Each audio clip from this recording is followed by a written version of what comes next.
It's almost like all those interceptions they used last year. What, like 7. Who's that? 7? Your standard quarterback play is never in close. Your standard quarterback play is never in close. Didn't that team beat your team? I didn't go there by then. You did? So it doesn't matter. It doesn't matter. It doesn't count. Prior to 2019, it does not matter. All I know is my freshman year. What? Remember Dory Jackson? Dory Jackson? Yeah. We want to.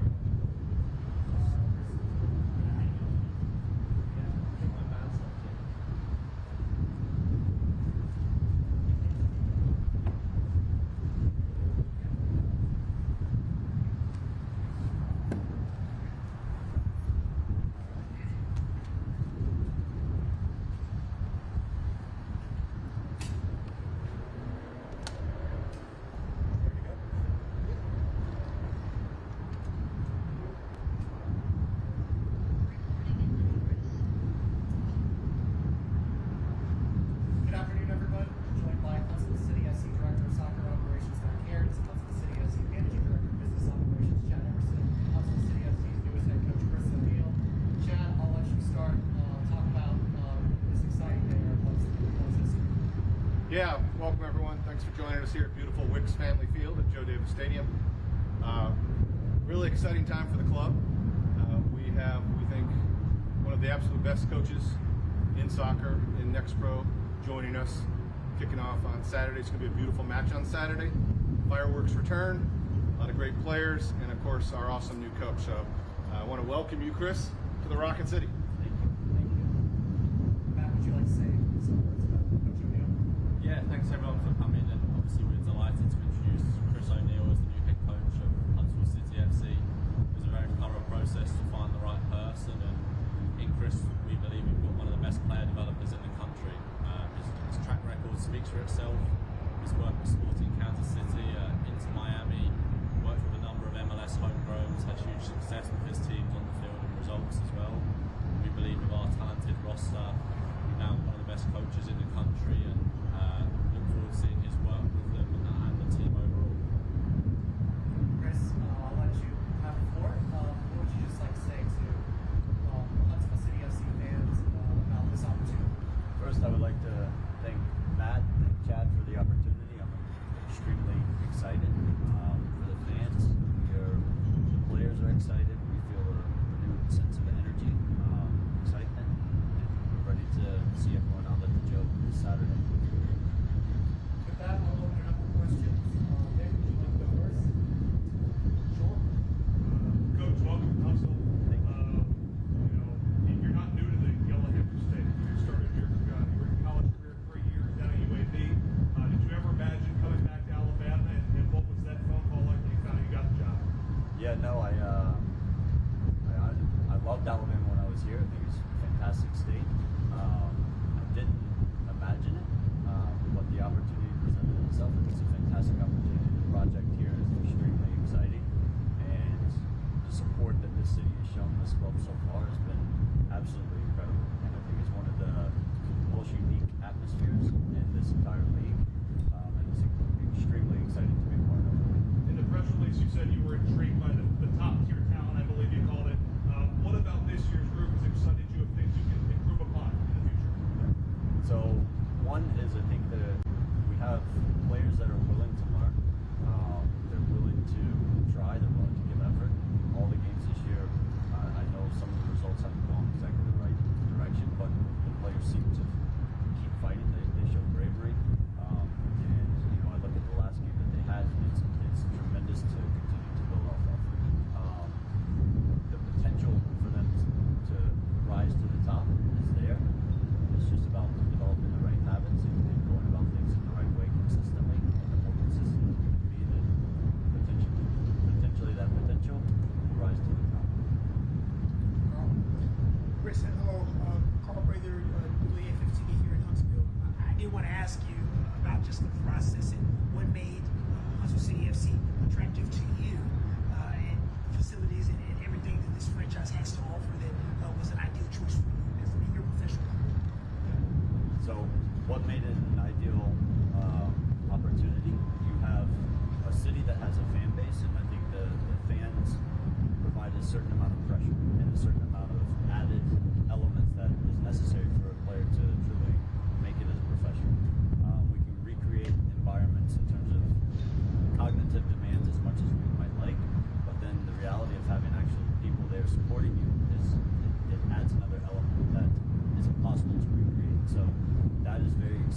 facilities here. We have everything that we need in order to create a true professional environment in terms of fields, fields if we're playing on turf, fields if we're playing on grass in order to prepare, locker room facilities. Oftentimes, a lot of places they're forced to share things and you're limited in terms of training windows and that type of thing.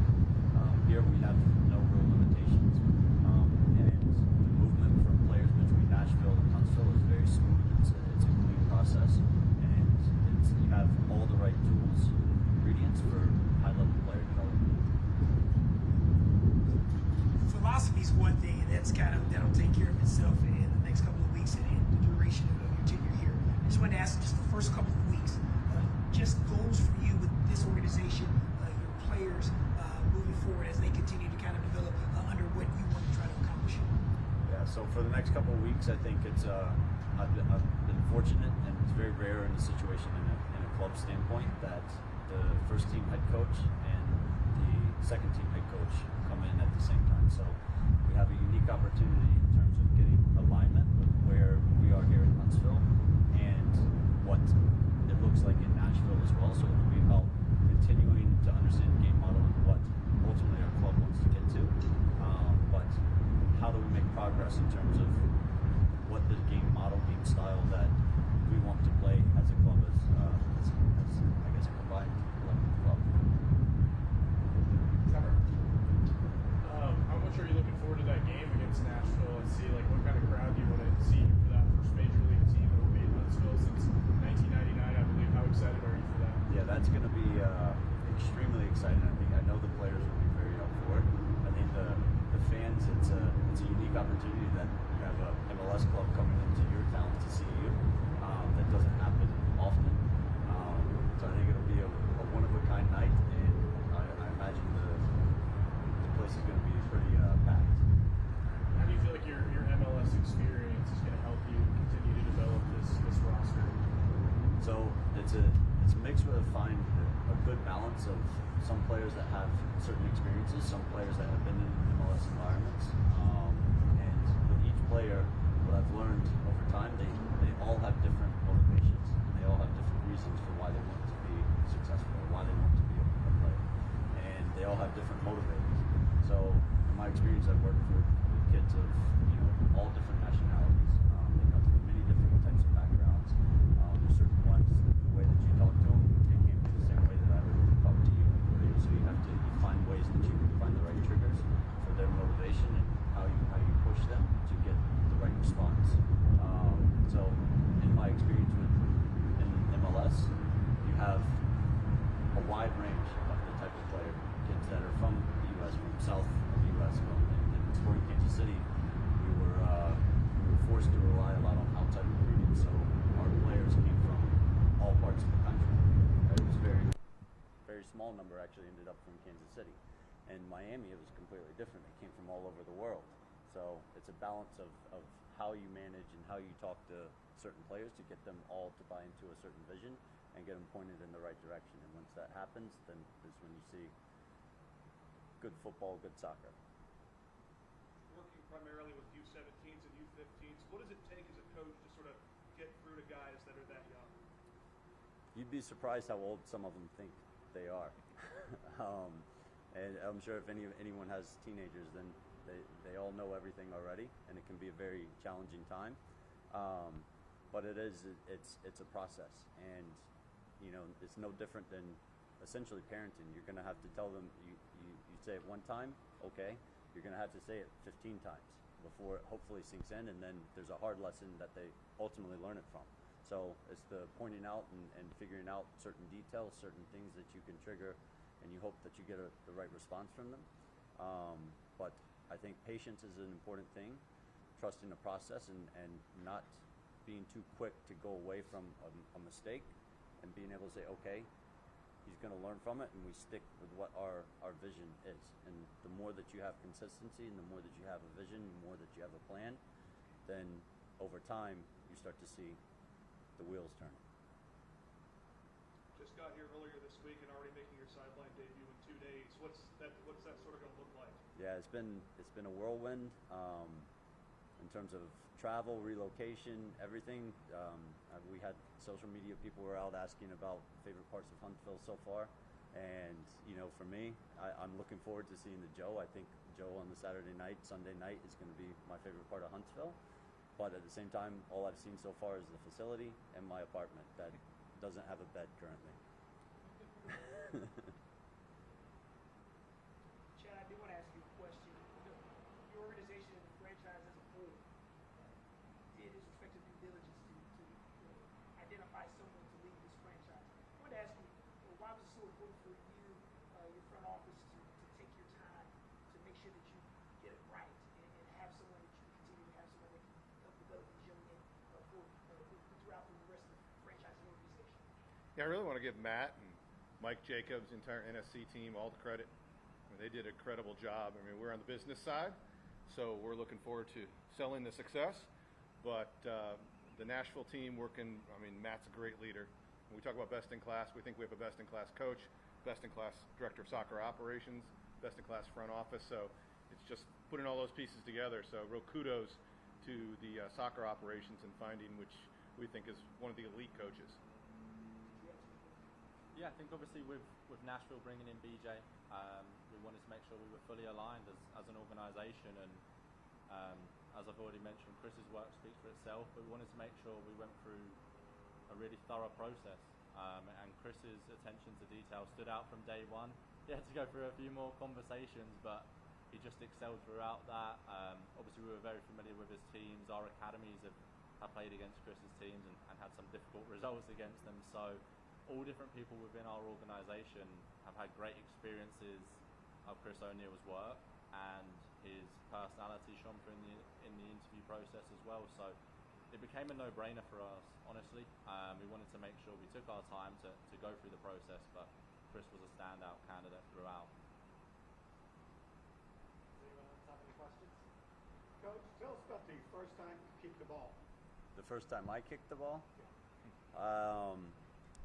I think it's a story that my mom told me, because I don't think I was old enough to remember. They gave me a soccer ball, and I grew up in Georgia, so very similar here. You have a bunch of red clay and red anthills, and somehow the ball went into the anthill, and I went in after the ball as well, and it was the first time, and that's what she tells me, and ever since then it's been kind of an addiction to me. And then the path to being coachable. The path into coaching. So I've always been obsessed. So even, as a kid, I would come home from school, I would watch, games. It's back when there wasn't the availability that we had now. But always Bundesliga, Serie A, Premier League, everything. And eventually, after I stopped playing, I got into it and ended up with a few injuries, and during the times that I was injured, I said, here, go do these camps. And then after the camps, then kind of got recognized, and then got pulled into the club scene, and then bounced around from club scene, and eventually now we're here.